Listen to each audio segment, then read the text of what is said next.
It's waxing lyrical, baby. Hello, Waxers, and welcome to Waxing Lyrical Mains and Duts. I'm your host, Mains, my colleague and a danger zone in Rainford. It's Mr. Neil Dutton. How are we, Neil?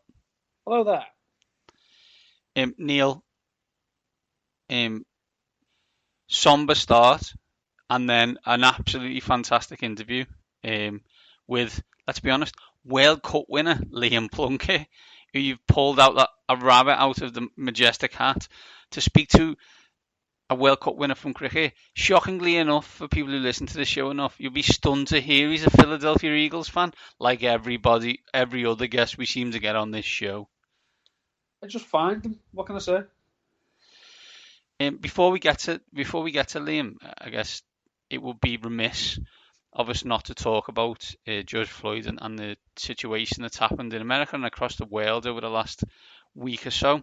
I think it would be silly of two white Scouse lads from Aintree and McGull respectively to say that they know how these people are feeling or how things are going on. So what I thought I'd do is highlight a few things that I'd seen and I think people should read or look at.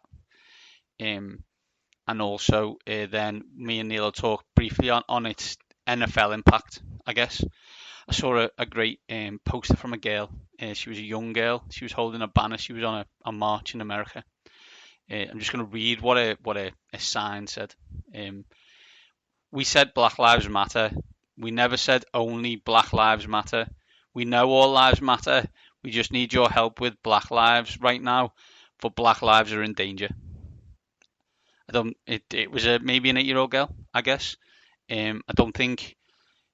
Well, I know the President of the United States doesn't have words like that, and I don't know many people who do. And what I would also say is, there's a wonderful, I guess it's an op-ed piece from Liam Rossini in the Guardian, which is about Donald Trump and his feelings towards him from an NFL point of view. I think what I would look at is go to Patrick Mahomes' Twitter page.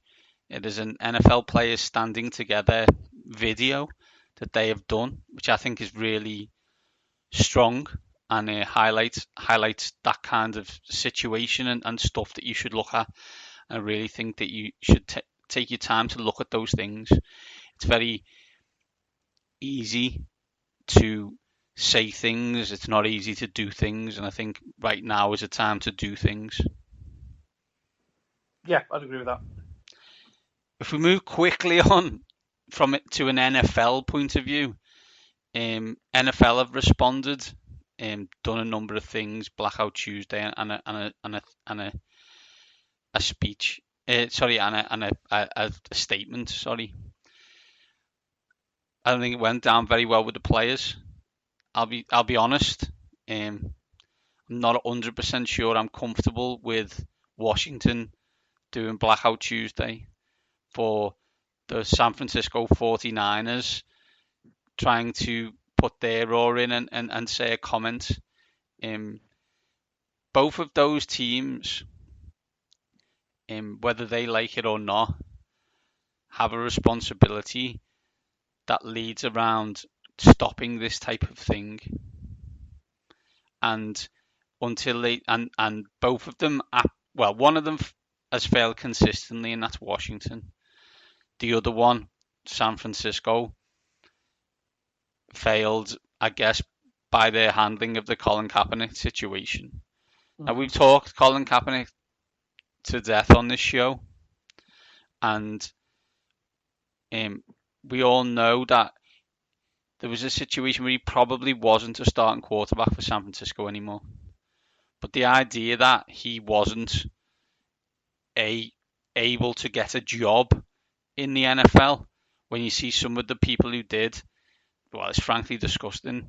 And it's those type of small, I call it like a Chinese water torture effect, those kind of constant drips of pain and anger and frustration and things that lead to situations where we are now. Yeah, it's heartbreaking that 4 years on, the problems that Colin Kaepernick was trying to highlight still exist, and B, that there are people now who still don't understand what Colin Kaepernick was trying to do. It's one of those things. I don't want to go too far into it because I don't think people want to hear me talk about it. I think that there are more knowledgeable people, more affected people that, again, I say, you can go out, you can check on the Twitter, on the YouTube, read, the op-eds, read whatnot. I just think that an awful lot of people are saying an awful lot of good. But, if we're going to apply the pop culture reference to this, it's not what I say, it's what I do that defines me. So we're hearing an awful lot of nice words, which is great. Start doing something. A handful of players do something. It needs to be more. I mean, there's 32 NFL teams, 53-man rosters. What, 75% of these players are black? Well, it's clearly they're underrepresented in the positions of power and influence. And if that isn't indicative of society as a rule, I honestly don't know what is. It's like I saw today that Kyle Shanahan came out and was critical and was shocked that there's only 4 black head coaches or in the NFL and a number of and not a large number in terms of assistant positions. Kyle Shanahan is a wonderful coach. No one is going to deny his absolute brilliance as an offensive mind. But the reason he's got a job now is because his dad had a job. And I don't mean that flippantly. Like, that's how he got a job, because his dad had a job and his dad got him a job. How many Carols are there in Seattle? Belichick's in New England. This is the exactly right. This is where Schottenheimer's, Turner's, right? You know what I mean? It's riddled throughout the league. One of the major stars of the league decided to put his oar in relation to talking on Yahoo Finance, random. And as with most people who go on finance shows, it seems totally misread the room. That is Drew Brees. Odd that the most accurate quarterback of all time was so stunningly, and it continues to be so stunningly, off target. Yeah, and I think this is where for people in the UK, me and you, a lot of the people who listen to this show, we don't get it, right? Because if it's me and you, it's a flag, it's an anthem, it's it's a gun that you shouldn't be allowed, right? That's in the UK. Those are those things, right? Like, I ain't burning Union Jacks or St George's. That's not what I'm saying. But it's just a piece of material on a stick. Like, the UK national anthem is garbage, and everyone admits to such. But he has strong feelings about it. I think. I understand the military aspect of America. I'm not naive enough to suggest that I don't. What I would say is that, if you think that it's still about the military, you haven't been paying attention. That's not what it's about. It's about social injustice. It always has been. It always will be. I think, you speak to people, or you hear people, and they say that the Saints have got a very strong locker room. Well, it's going to be tested to its absolute limit if you see some of the responses, especially from a real leader as you were well known, Neil, Malcolm Jenkins. Exactly. And bear in mind, Malcolm Jenkins has, spent some time away from the Saints organisation, obviously with Philadelphia very successfully. Went back there, obviously thinking, well, we've got the core. I can go back to the Super Bowl. I can get another ring.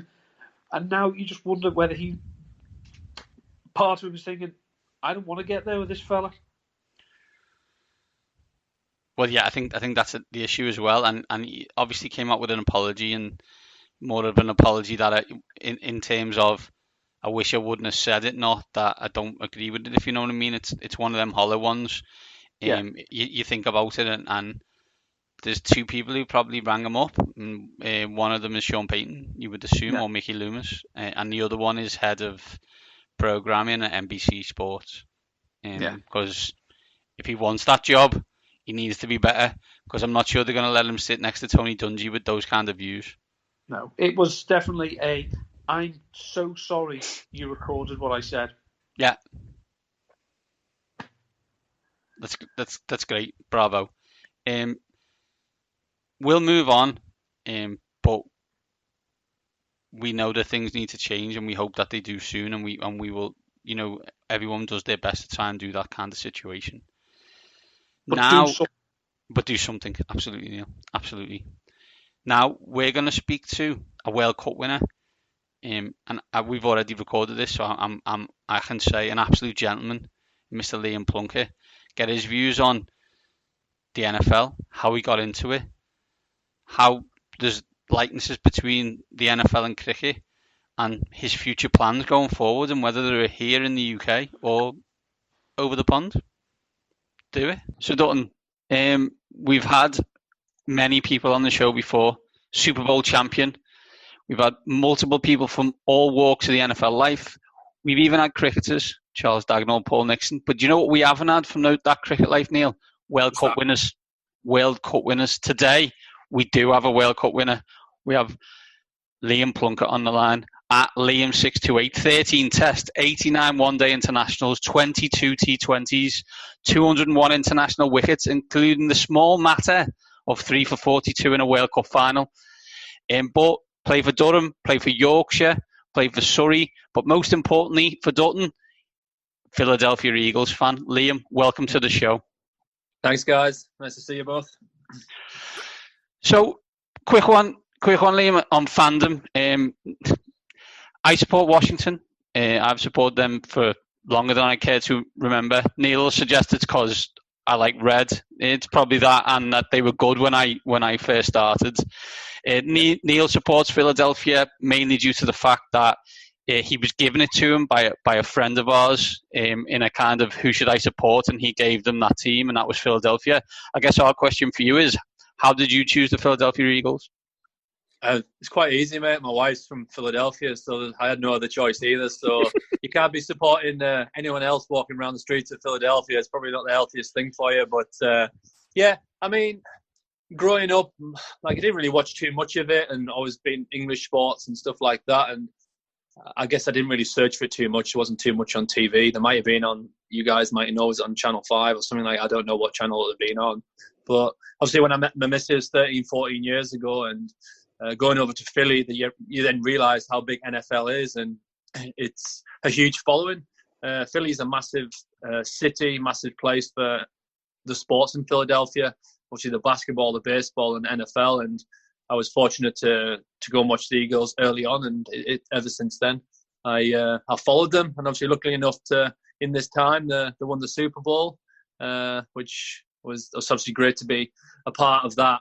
Philadelphia and Westchester, PA, where we live, and it's a get together. Everyone watches the game, and it brings everyone together, and it's such a huge thing. As I said, you bring people together, and it's more of a pull than football here. Do you know what I mean? I feel like it's more of a culture a little bit, and everyone buys in. Even the people who don't love NFL that much, they'll still get involved in tailgates. The families will still support, and I like that sort of side of it as well.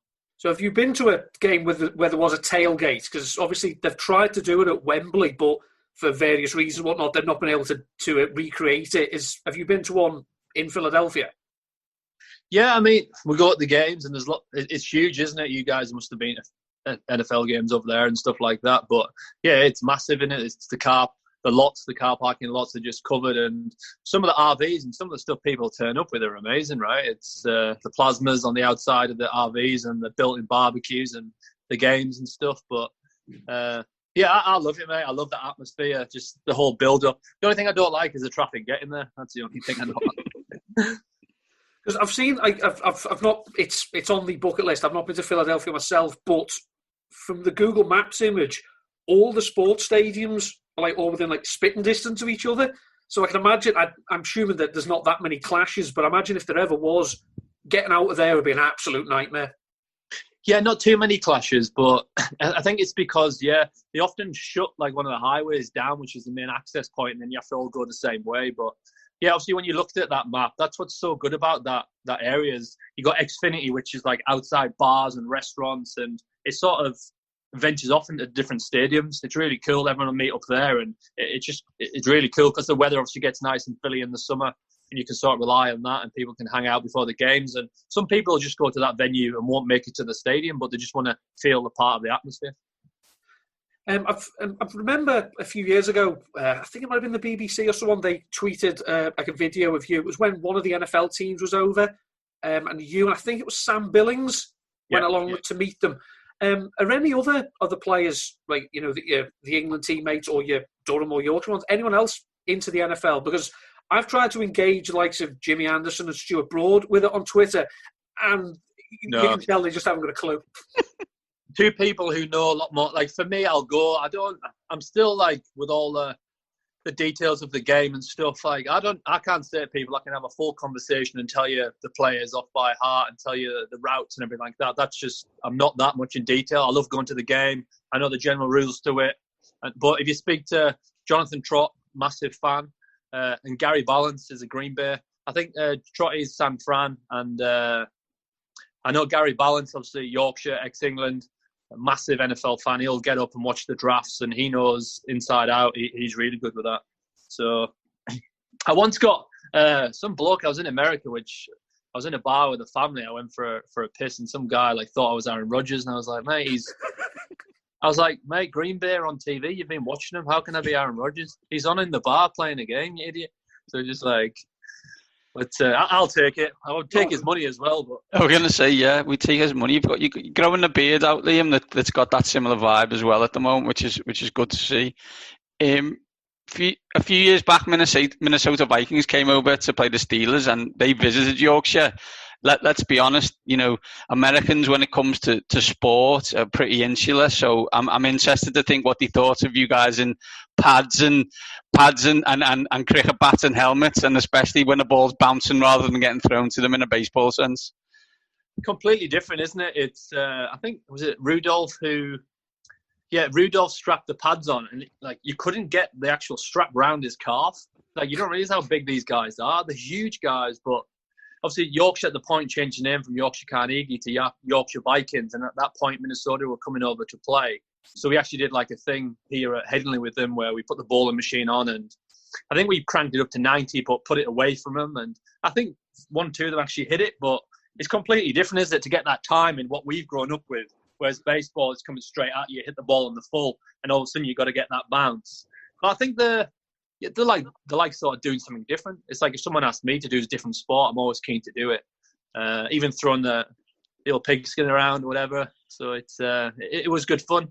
I always laugh the different comparisons with sport, right? When I watch quite a lot of American TV and what have you, and you listen to them talk about soccer, football, obviously, and it's like they don't understand a game that finishes 0-0. But the cricket one example is always brought to you, like, so they play for 5 days, and there's a chance that no one wins. Like they couldn't have a single game that ends in a tie. They think it's like, I think they use the phrase "kissing your sister," so to speak. But like the idea, you say to them, so you play for 5 days and no one won. You're like, yeah, it was really exciting as well. And they're like, this is madness. It's obviously, I think when you explain to them, obviously there's points behind it. There's first innings points, especially championship. There's like batting points, bowling points, and it all does link in. If you dominate a team, if you first innings, you get more points, and obviously that'll give you a kick up the ladder in the league and stuff like that. But well, it's like all them, they say they're the best teams in the world, and no one else plays. Like they're always exactly, like, well, the best in the world. But they were actually nice guys, them guys. And obviously when we met, who was it? The Rams, when we went up to the facility, what the rugby team use up outside of London, I forgot the name now, but when me and Sam did that, and we were pitchside watching these guys train, they were huge blokes. Like some of them guys that come out of middle of America, a lot of the white guys who are 6'4", just huge blokes, but like the legs are twice the size of mine. You're like, don't know where these guys come from.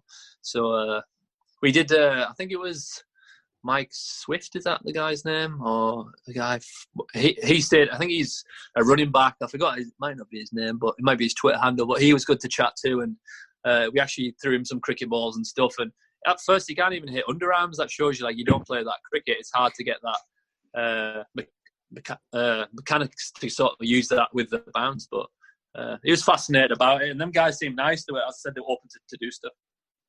I think it's one of the things that, you know, bless her, my missus suffers from when it comes to Americans is a friend of mine who is American did once ask while cricket was on, who's winning? It's like, oh, yeah. Ask me in an hour and it'll be different. So, but I just can't be bothered explaining it to you. I mean, when you, like now, when especially there's a T10 competition now, but even if you show them all, well, actually, if you go and watch baseball for that time, there might be 4 or 5 home runs. If you go and watch a T20, like watch the 6s and 4s, and that game's probably shorter than a baseball game, I think.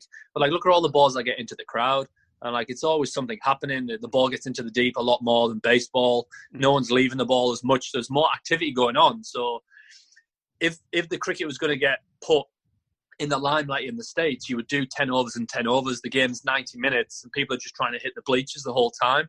And I think that's when the American crowd would be more fascinated and be like, oh, it's actually a cool game. I think that's my big issue with baseball is that you can't leave it. You know, there's no points for the elaborate leave through to the earth to catch you. No. And there's one thing, though, that I just to bring up. It's a similarity that I think I've noticed just myself, just watching NFL and cricket, especially the televised one, is NFL coaches, like, they seem to they spend, if you ever read up about it, they spend like all week game planning, what the plays they're going to run, what plays the opposition's going to run.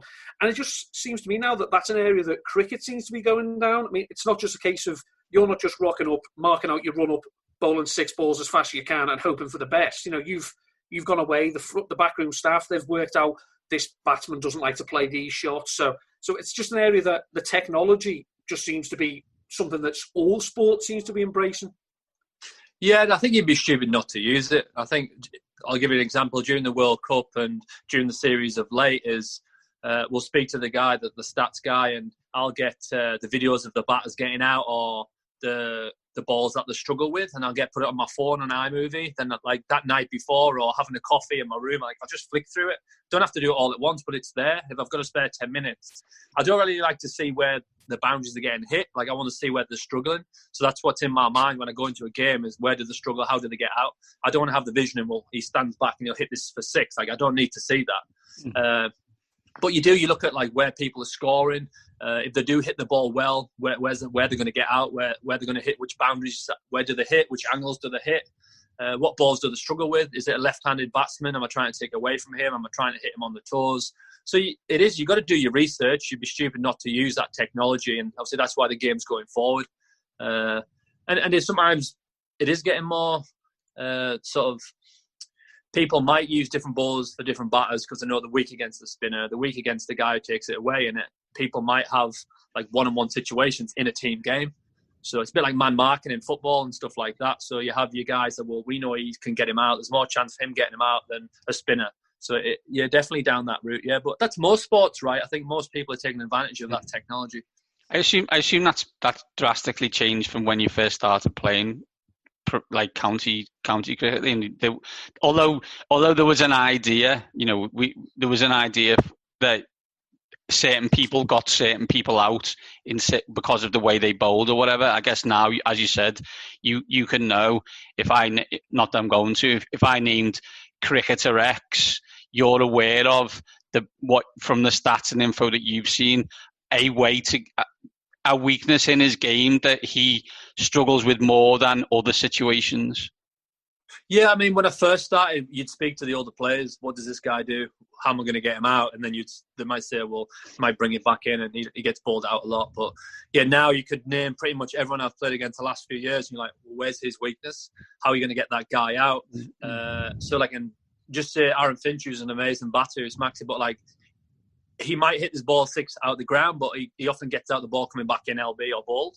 So is that his weakness? But you just know, like, you might know someone else, like another Aussie one who's one of the best around is like, maybe someone like Woody will try and take the ball and nick him off to first slip to keeper. That's a weakness that you just know, because if you don't use that, that's going against you. Like, why would you not want in your favour, right? But yeah, it definitely has come into the game a lot more now. And even if I wanted to, I could go online or Instagram or Twitter or YouTube and look at, people getting out. You don't even need to go and speak to your stats guy. You can just look yourself. How was he out? It'll probably show you dismissals how he was out. So, I mean, the video of watching Stuart Broad dismiss David Warner time after time after time last summer has been watched pretty much on repeat over the winter in this house. So.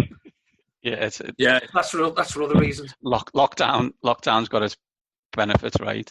So, Liam, we believe you. I know a lot of the cricketers now use a lot of strength and conditioning coaches compared to, I guess, 20, 30 years ago. Obviously, a different game. But do you believe that the areas that you see in the NFL and big guys, as you said, that the strength and conditioning in cricket is benefiting you guys into kind of making sure that, you know, the biometrics and whatever is getting you in the peak physical condition to be able to do what you need to do? Yeah, a bit like the stats and stuff. You're using it for your advantage, and it needs to be specific, right? It needs to be specific to cricket. There's no point me doing.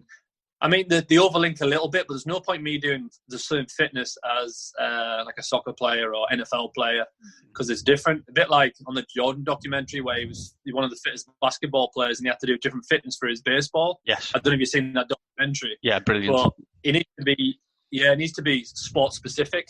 But definitely, I've always loved it. I wasn't the fittest, but when I joined Durham, and like wasn't the best on like the old beep test and stuff, but from that point then I made myself one of the fittest, and I was like, this is what I'm going to do. And then I do love it. It's one of my favorite things to be involved is the fitness side, and it fascinates me. And I think I'm actually studying now for like strength and conditioning. That's something I'm looking into because I feel like it can help people. Mm-hmm. But as you say, now if you watch the England cricket team, if you watch T20 in live, you're surprised how quick people are running around the field and everyone's diving and get back up, and just the way that people move, that people are getting fitter. Yeah, I think I have to say I've watched that Jordan documentary. It's fantastic. For those who haven't watched it, I'd highly recommend it. But that was something that, you know, it was quite interesting for them to open up on that, on the move from when he went from baseball back to basketball in quite a short space of time. His strength and conditioning coach was kind of one of the main characters in the whole show in terms of interviews. And he was like, your body's now in the wrong way to be able to play basketball. And if you don't think like that, I was quite taken aback. You just think, as you said, you're either fit or you're not, so to speak. And he's like, no, he had a basketball body. He converted it to a baseball body, and then he needed to convert it back into a basketball body. It was fascinating stuff. Yeah, especially as all of a sudden if you're going from like checking your 3 throws and like short interval bursts and stuff in baseball, so much rotation, especially as a hitter, and how much like you're obviously in the outfield, you're jumping to take a catch, but you're not sprinting all the time. Mm-hmm. So I guess a lot of it is the rotational strength, which was helping him hit the ball. And obviously in basketball, you're non-stop. He's one of the fittest, and it's amazing how he transitioned. And he stopped playing because of that strike, but it would have been interesting if he would have went on. But because it just showed you his work ethic. He was in before everyone, finished like at the end. He kept on going, hitting loads of balls and stuff. It was watching that was just like, wow, that guy's an absolute monster. I mean, I used to play with a lad who he was sharp. He was a fast bowler as he was growing up. So as he was getting older, he was getting quicker. But he got into like weight training, and eventually he had to stop bowling because he couldn't get his arm past the perpendicular to bowl. It was like it's just like, you know, obviously he was like one of the fittest lads I've ever seen in my life, but he wasn't fit for cricket anymore. Yeah, it's just specific, right? There's like, why would I need big biceps? You know what I mean? It's just like I don't need it. What can I do to be more explosive and stronger for cricket? How can I bowl the ball quicker? Or if that's not my game, if I want to be able to bowl as quick as I can, but how long can I bowl that for? Is it just 4 overs? How can I get myself fit and explosive and strong throughout the whole day for 4 days in a row? But there's so much science gone into it now, like every sport. It started at Loughborough with the academy, and now the counties. Surrey's really good. You got Daz at S&C there, who's really good, and he's massively into it. And the setup we have at Surrey is the best in the country. Obviously, you know, we'd be remiss if we didn't mention that this summer so far is starting out a little differently than last summer did. Obviously, Yeah. you may have remembered it. There was a couple of important cricket tournaments last year. Yeah. You played a slight part in one of them. I mean, just in simplest terms, what was it? Did you ever get the sense? Oh, sorry, I'll rephrase it. At what point did you start to think? Because obviously it's been built up, since 2015 that the one-day cricket had been changed under, Owen Morgan and Trevor Bayliss. Was there a point in the tournament itself where you actually all as a team started to realise, yeah, we can win this? I think from a year or two out, mate. I honestly do. And it wasn't even the fact like it was an arrogance or complacence. It wasn't that at all, because when we felt ourselves get better, we worked harder and smarter. And when you're going away and you're beating teams in their country, in their backyard, it gives you confidence, and it meshes in with everyone. A lot of people playing IPL, and you're playing in these competitions around the world, getting used to them ballers. You played against these people. So you not just watch video, you've actually faced them and probably been successful against these cricketers. You've had this guy out or hit this guy for a quick 50. But going into the competition, we felt on our show like the country expected us to go and win it. There's a chance you can win it. You're ranked number one. And even after a couple of defeats, we had a chat and it was like, well, in a series you can win 5-1. In a series you can win 5-0 or 4-1, but if you get in a World Cup, if you get beaten that important game, then you're gone, you're out. And that's what's happened in the past with the one-day teams, apart from when they won obviously the T20 way back in the Caribbean. But we always thought, and obviously we were getting better and better, but then the fitness levels were getting better, people were taking recovery better, cricket skills, we were challenging each other, and the net sessions and the practice is as hard as the games. I have to bowl against the best batsmen in the world, and if you sort of feel like you've had a good net sessions, if you've tied them down like a J. Roy or Johnny or Morgan, if you've had a good net, it just gives you that confidence. So yeah, when you have a good group of players and you got players that can come into the team, each one of them players can help win that game or get a match-winning performance. You just back yourself. As I said, no complacence. We just felt ourselves getting better and better. We were working smarter and harder, and I always believe that. We always believe that we can win it. See, I've just been reading Ben Stokes' book. And it just strikes me that in the sections where he's talking about the World Cup, how many different players get mentioned throughout the tournament. So it's never just, Jason Roy got runs or you or Jofra Archer just took wickets. It seems that every single player stood out at one point. So it's not like a case of, everyone was pulling together because they know that, someone's going to do their job exceptionally well, but everyone is contributing. There's no passengers. That's the thing. Someone could bowl I know Woxie takes a lot of wickets, but say, for instance, Woxie bowled 10 overs, none for 30. That as a spell is amazing. And that will always be remember to help winning that game. If you open the ball and you bowl in your death and you go for 30 runs, and do you know what I mean? No one, he doesn't take the glory, but everyone knows how important that 10 overs was. And yeah, I mean, people were turning up in the World Cup and people performing. Someone you get 100, the next game be someone else. Someone picked 4 for, 3 for, and it was all linked in. And good teams, people show up and people perform. And I felt it took that hit in the world when we got beaten Calcutta to realise we're actually one of the best teams in the world here. I know it's T20, a different format, but generally the same group of guys. And from then, obviously, it was disappointing. Then the Champions Trophy, where it was in England, and we didn't win that. And it was we need to keep learning from these mistakes. Don't go into our shell. We had a couple of games in the World Cup, Sri Lanka and Pakistan, where we got beat. But then it was just come on, we need to bite down here, just keep playing our brand of cricket, keep backing ourselves. We got beat. Well, so what? People are not. It's going to be a good effort for someone to go all the way through the World Cup and not get beat. So I think it did us a little favour getting beat early on. And obviously when we came across Australia, they hadn't been beaten. So there's always that in the back of your mind. Are we going to have a bad day? Are we going to have a slip up? And but yeah, I mean, everyone did perform, mate. Yeah. You mentioned strength and conditioning. Obviously, your wife's from Philadelphia. Yeah. Future plans? Are we looking for a Liam Plunkett cricketer in the United States of America? You know what? My aim is to play. I'm with Surrey. I've got this year and next year. My aim is to play for Surrey as long as I can. That's the most important for me now. They gave me a Sammy last year, and they knew that I was going to be in and out of the team because of the World Cup. I want to give back to Surrey. So we'll see where we're going, because it's not even just say, for instance, after that 2 years, it's all right, this is in hindsight. This is what what if I want to play for America? Well, it's going to take 3 years to qualify, which take me to nearly 40. And also in that time, they might have a good team and I might not even get in it. So do you know what I mean? It's so, I think I'd said previous, I think on other podcasts and newspapers and stuff like that, is I would love to get in cricket like afterwards. And if it was in the USA, if I could give back, because my wife lives there, that's her home. She feels more comfortable there. But also me and my wife are open to, well, you might get a chance somewhere else, or Australia or this. And I just feel with the amount I've played in the game and lucky enough to win some trophies and with the counties and obviously with England and hopefully with this S&C and coaching badges, hopefully I can be an asset to a team or some sort of thing. And if that was in the US, well, great, because my wife's there. It'd be stupid not to think about that, you know. I mean, I did just do some looking up just on that topic, and apparently the first cricket club in America was founded at Haverford College in Philadelphia. Yeah. Beautiful down there. There's Haverford College, the cricket ground's small one, but just around the corner you've got a place called Merion Cricket Club.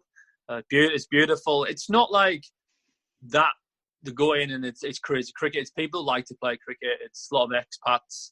I've got a couple of good friends there. And actually the week before we got married in the Cotswolds, we were in the States and they put on like a wedding reception for us. And it was quite a cool thing. I had my mum flew over with the American side who couldn't travel over here. But that was nice. It was a bit surreal having that in the background. There's a cricket game going on in America, so it's quite a cool thing. But there's some nice facilities there. I got in touch with someone. I had some indoor nets just outside of Philly. But when I'm training over there, if I'm building up, I use it's called All-Star Baseball, Westchester. And obviously you got like the full, it's like a junior-sized baseball, but I've got that to myself and actually can get my full run-up in and bowl. Okay. I use the baseball mannequin as like the batter as the statue, which I can bowl through to. Mm-hmm. So it's maybe down the line, what if you can actually use all these quick cricket sets and you can set something up even in like a facility like that. You could do coaching, especially with like the generations who've come from India and England and South Australia, and they want the kids to get involved in that. There's an opportunity for that kind of stuff. Yeah, absolutely. But yeah, I think I'll try and play until the wheels fall off. So, I'd just love to see what an American cricket club team would look like. Yeah, I know that, but I know like they want to invest in money and they're going to do minor leagues, major leagues apparently going forward. But some of the athletes that come out of the States are the best in the world. So how long down the line if they're playing, they get involved, and especially you get these guys who were born athletes and they take the game. You see some of the sides of them, you just don't know if it's 10 years or 15 years. But if it does take off a bit like football, you could have some unbelievable cricketers from there. Absolutely. Well, Liam, it's been an absolute privilege and pleasure to speak to you. We wish you all the luck with Surrey this year. And we hope, as with all the sports, that they start as soon as possible, obviously when it's safe to do so. But we get to watch you on all formats of cricket very, very soon. Cheers, Paul. Cheers, Neil. Cheers, guys. And that, Neil, was the brilliant Liam Plunkett. Absolutely fantastic. Really, really enjoyed that. We've been very, very lucky, let's say, that all the guests we've had, still struggling to come away thinking one of them, think, what an arsehole.